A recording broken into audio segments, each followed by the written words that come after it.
content that builds background knowledge and academic vocabulary while addressing the PAUSD promise goals of equity and inclusion, wellness and safety, celebrating others, right? All of those pieces, including healthy attendance, all put together have helped us exceed our goal in Progress Indicator 1. Let's take a look at one of our schools of particular note. 100% of the third graders at this school nearly met or exceeded grade level standards in reading. And we're so excited to acknowledge Barron Park Elementary School tonight. It's okay if you want to clap for them. Progress Indicator 2, SBAC English Language Arts, comprises of 4 areas: reading, which is our Progress Indicator 1, writing, listening, and research inquiry. The overall score is representative of these 4 claim areas. Half of the third grade Every Student Reads Initiative students with scores met or exceeded our goal in English Language Arts. The last column indicates our 4% increase for the 22-23 school year. Let's celebrate these outstanding students and their growth. We have 12% growth made by our socioeconomically disadvantaged students. There's a strong 9% increase for our socioeconomically disadvantaged Hispanic Latino students, and a 32% growth made by our Black or African American students in English Language Arts. 12%, 9%, and 32% growth.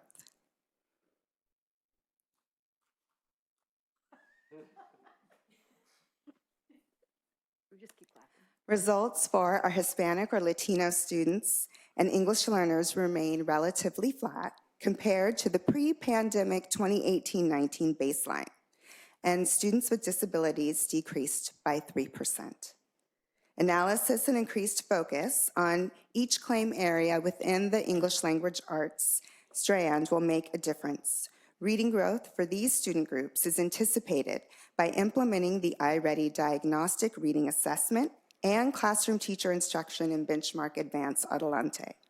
Reading specialists, English learner specialists, and education specialists have Benchmark Advance programs that align with grade level reading lessons, which creates a seamless instructional model to address the unique needs of these student groups.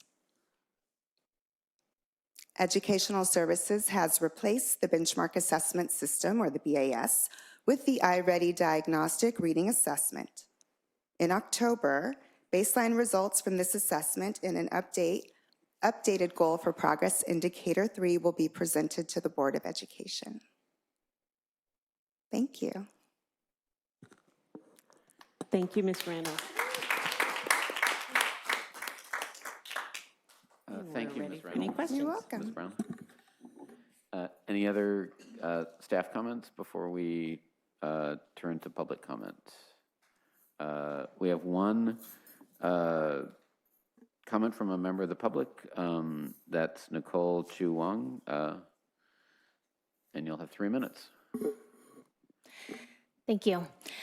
A big and important part of building a healthy culture, I think, is celebrating progress and acknowledging it. And so I just want to acknowledge the amazing progress that I know was very hard won and took the really, really hard work of our teachers and staff to accomplish. And I'm really glad that we're doing it at the grade level that we are, because I have seen firsthand through volunteer work in a high school in a much less privileged community where it was predominantly Latinx, and I saw 10th graders that weren't reading at grade level. And the work we did to try to change that would take a lot more. The best time for us to close the achievement gap is earlier. And so although obviously there's much harder work, more hard work to do, I'm very encouraged, and I find this to bring me a lot of hope that we can do it as a district. So thank you to the teachers and staff and everyone that supported this. It's really important work. Congratulations. Thank you. Comments or questions from board members? Mr. Collins?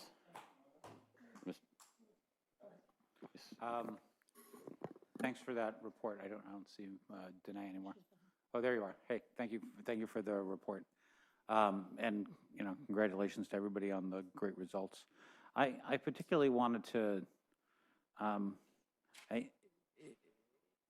the results, improved student achievement only comes from actions of teachers.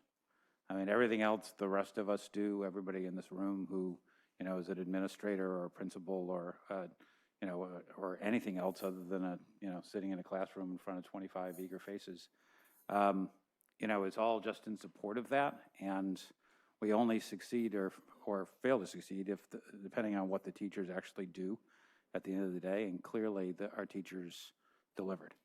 So I just wanted to really make sure there was I don't know if there are any teachers here tonight or, and I don't know if, I hope there are some teachers listening, but I just wanted to make sure that we recognize that that was the thing that made the difference, is that our teachers, you know, took the challenge and rose to the occasion and were able to help our students succeed to the extent that we know that they're able to. So thank you to all the teachers that participated in that, and thank you even more because I know this year is more hard work with new curriculum and new assessment tools, and it's always something new. So I really appreciate the effort that our teachers have made and hope that we can continue to succeed the way we've succeeded this year. Thank you. Mr. Brianza? Thanks. Most people in this room know what I think about the CASP. I think that it gives us some information. It is certainly not a complete measure. It is one of the measures we use. The state requires it, and we have you know, listed it as one of our indicators. So while I don't think it's the end-all be-all, certainly in many times I have sat up here and I have seen CASP data that has left us disappointed and left us really demanding better. And coming out of the pandemic with us back really fully in person for the first time last year, and many of our teachers piloting lots of new things, and us incorporating new measures and new assessments and new curricula and, you know, everything else, we made significant progress. And so I really just want to celebrate that, you know, when we can really come down hard on our administration when they don't make progress, we have to celebrate when you do make progress. And you really did. So it's really great to see. Obviously more work to do, but if you keep up at this clip, we're gonna close that opportunity gap. And that's really what we're here for. So thank you to everyone, to all the teachers, to the principals, to our admin, to you, Ms. Reynolds, and you, Ms. Brown, and everyone else. It's really something to be celebrated. So thank you. Mr. Drop?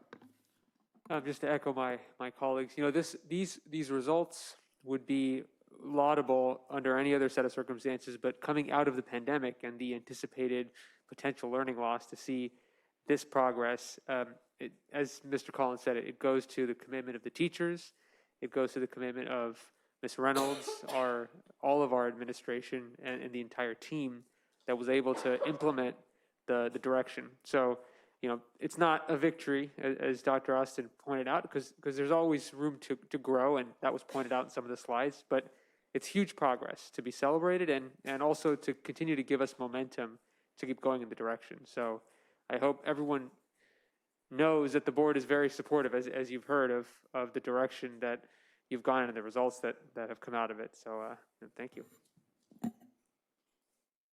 Ms. Latimer. Well, first of all, thank you for this report and congratulations.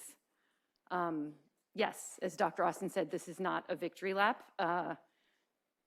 Educational justice is about so much more than test scores, and we have a lot more work to do.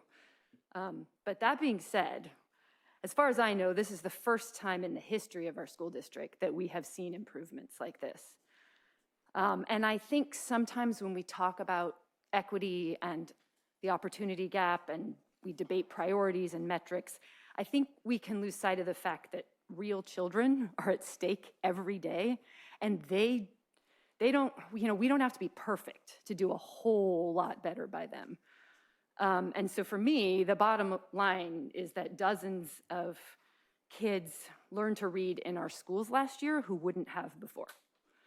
And I really can't think of anything more deserving of celebration than that. So Ms. Reynolds and back there and Ms. Brown, I really hope you take a moment to exhale and allow yourselves to feel proud and celebrate those kids and their teachers, because at the end of the day, as Mr. Collins said, the teachers did this work. It was their commitment to and belief in and partnership with their students. That's the reason we have so much to celebrate right now. And they all deserve a standing ovation. I think if they were here, we'd probably give them one. And I do want to say, I know that this initiative was, and it continues to be, a big ask. And the asks keep coming, don't they? There's a lot going on with ELA in our district lately. And not all of it has been comfortable, to say the least.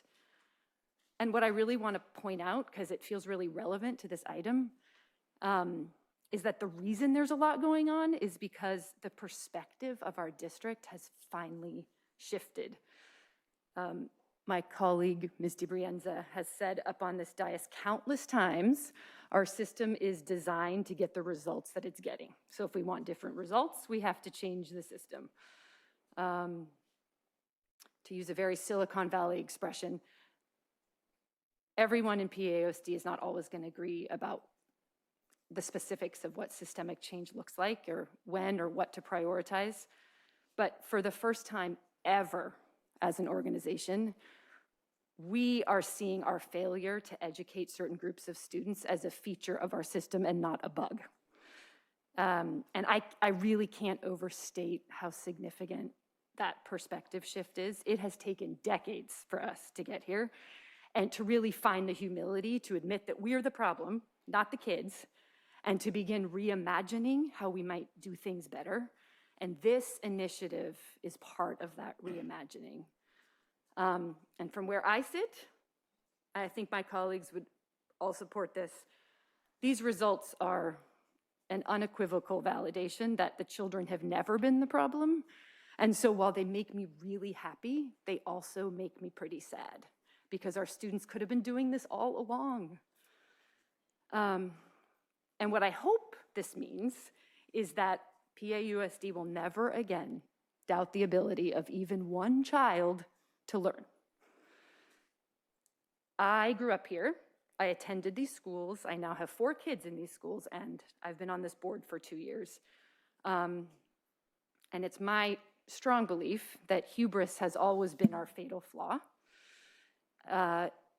It's kept us averse to risk-taking, I think, and to self-critique and to innovation.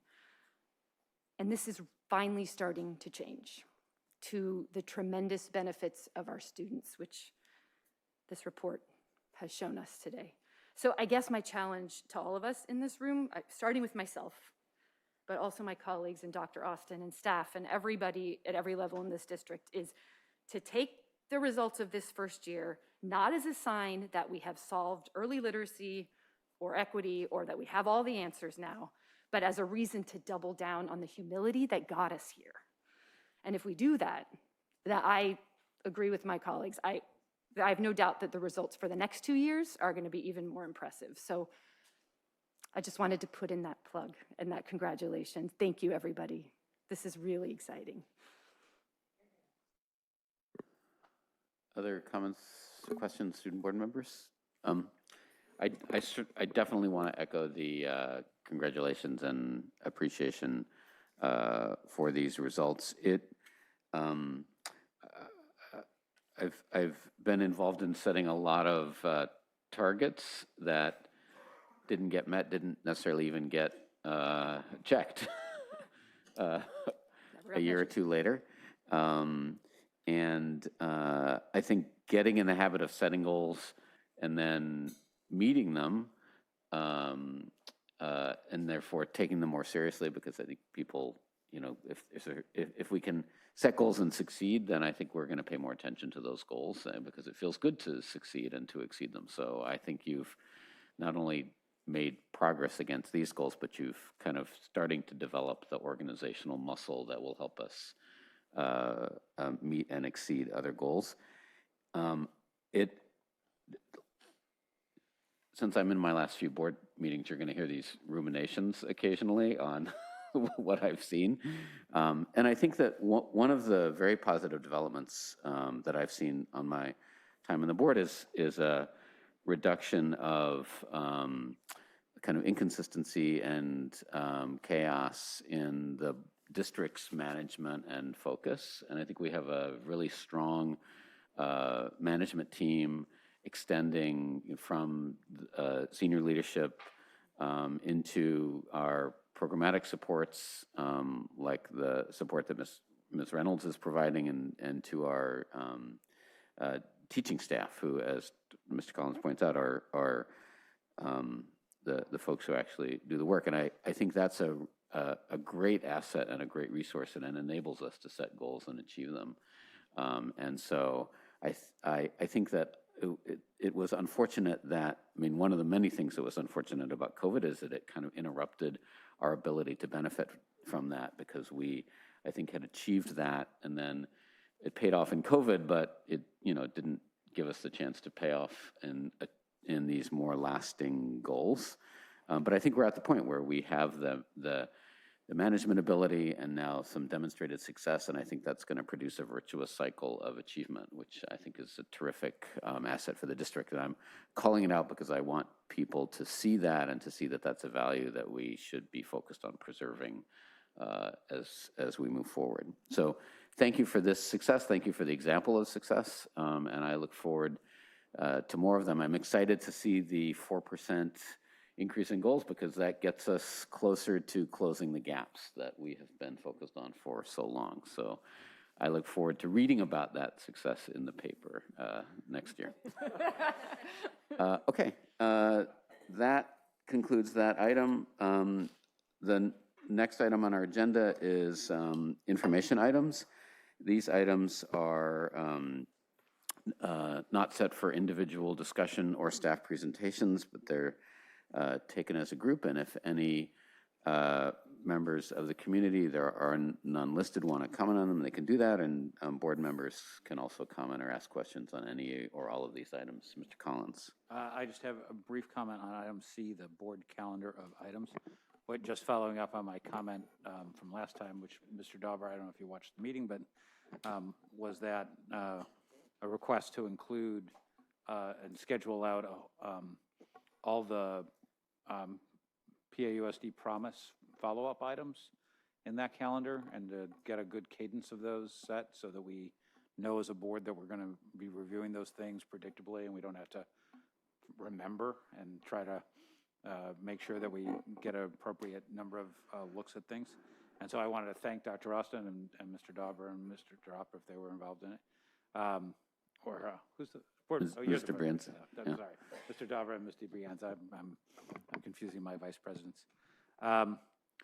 If you were involved in it as well, because it looks like that list has been filled out now, and we can look forward to a steady diet of PAUSD promise reviews through the course of the year. So thank you to all the people who were involved in that. Okay, and thanks to Dr. Austin and Mr. Brianza, because I wasn't at that meeting. Sounds like it accomplished things. That's excellent. Anybody else? Yes, Mr. Pan. Yeah, I was supposed to bring this up during my student report, but I've kind of forgot. But I'd like to address something related to 8A. So it is the Title IX update. Mm-hmm. Our Gun Title IX Club is planning on having a domestic violence school supply shelter drive in the first 2 weeks of October. So I just wanted to report that. I was supposed to do that during the student report, so I'm sorry about that. Thank you. Anything else? Okay, then let us move on to item 9, which is board operations. Any reports from board members? Mr. Brianza? Oh, Mr. Brianza? Yeah, I get to pick. Well, I just said during board operations, every meeting, I was going to try to, build someone up and acknowledge some great stuff. And one of the fun things about trying to do this is that the hard part isn't finding someone to celebrate, it's picking what to say, because there's so much good stuff going on. But I think this week particularly, all of the administration and staff from Gun and Pally last Friday, they all worked like a 17-hour day, and it did not end easily. And it's not particularly rare, I think, for them to have a 17-hour day, right? During football season, they all stay all night. There's weekends they come in, just a lot of long, long days. So I just want to acknowledge the Pelly and Gunn admin and staff for all of their work last Friday, from early in the morning to get through the whole school day through the end of that football game. Mr. Collins. I had a request for my colleagues, which is, I think it was prior to the pandemic, we had developed for a little while a tradition of doing reports on our subcommittee meetings. I knew you were going to say this. There you go. I'm predictable, if nothing else. And which I found particularly useful because otherwise, most of these committees, sometimes you never hear. Like city school liaison, you often don't hear what goes on in the meetings, and well, you can go and find the minutes and watch the meeting. That it'd be much nicer to get a 2-paragraph report that just says, hey, we met and this is what we talked about. So, and some of these meetings, BPRC, I think we see the fruit of your labors on a pretty regular basis. So I don't think we need a report from that, but the Equity Committee, which I'm on, and the Property Committee and the City School Liaison Committee are all committees that meet fairly regularly, and probably it would be good both for transparency for the board members and for the community at large if we get just a very brief report on what happened when those things meet. So just a request that I have for my colleagues. Thursday is city school liaison, and I will try to document. And one possibility that we could discuss is just adding a standing agenda item, which is committee reports, which don't necessarily need to be written if we can get oral reports, if failing writing. Yeah. So that's something we can discuss at agenda setting. Mr. Durup, did you want to speak? I was just going to say that the last time Mr. Collins brought this up, I was very supportive. I was also chairing 4 committees at the time. And so it was onerous, and I'm even more supportive now that I'm not chairing any committees, that the chair should certainly report on the activities of the committee.